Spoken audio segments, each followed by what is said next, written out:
കണ്ടില്ലേ, ഇത് നമ്മുടെ സെക്യൂരിറ്റി ഗാർഡ് മോനിച്ചൻ. വയസ്സ് 70 കഴിഞ്ഞു കാണും. എന്നാലും ജീവിക്കാൻ വേണ്ടി സെക്യൂരിറ്റി പണി ചെയ്യുകയാ. കണ്ടാലറിയാമല്ലോ, ഇടയ്ക്കിടയ്ക്കൊന്ന് തല ചായ്ക്കുന്നത്. എന്നാലും സെക്യൂരിറ്റി പണിയുടെ കാര്യത്തിൽ മോനിച്ചൻ വിട്ടുകൊടുക്കില്ല. അത്ര ശ്രദ്ധയാ. അതാണ് നിങ്ങൾ കേൾക്കാനും കാണാനും പോകുന്നത്. മോനിച്ചന്റെ ഒരു കാര്യക്ഷമത തെളിയിച്ച ഒരു കഥ. മോനിച്ചൻ അങ്ങനെ പതിവ് പോലെ ഡ്യൂട്ടി ചെയ്യുന്ന ഒരു ദിവസം മോനിച്ചൻ പെട്ടെന്ന് ഉറക്കത്തിൽ നിന്നുമൊന്ന് ഞെട്ടി ഉണർന്നു.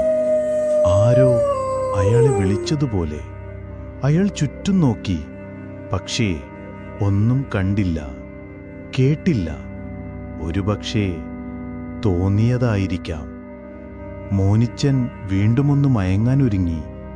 പക്ഷേ വീണ്ടും ആ അപശബ്ദം, ഒരശരീരി പോലെ. ഇത് ഞാനാ, നാൻസി.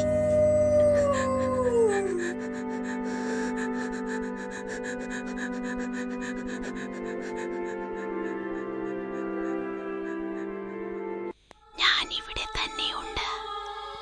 ഇതിന്റെ പിറകിൽ, ആ ഇരുട്ടിൽ, ആ കാണുന്ന ശവന്തേനി ഉറുമ്പുകളെ കാണുന്നില്ലേ? അതിന്റെ പിറകെ വാ. ആ വലിയ തൂണിന്റെ അടുത്തുവരെ. എന്നെ അവിടെ കാണാം. അങ്ങനെ മോനിച്ചൻ ചുറ്റും കറങ്ങി നോക്കി. അശരീരിയാണെങ്കിലും അഥവാ സ്വപ്നത്തിൽ കണ്ടതാണെങ്കിലും വെറുതെ ഒന്ന് കറങ്ങി വീണ്ടും തിരിച്ചു വന്നു. അപ്പോഴാണ് മോനിച്ചന് ആരോ പിറകിലുള്ളതുപോലെ തോന്നിയത്.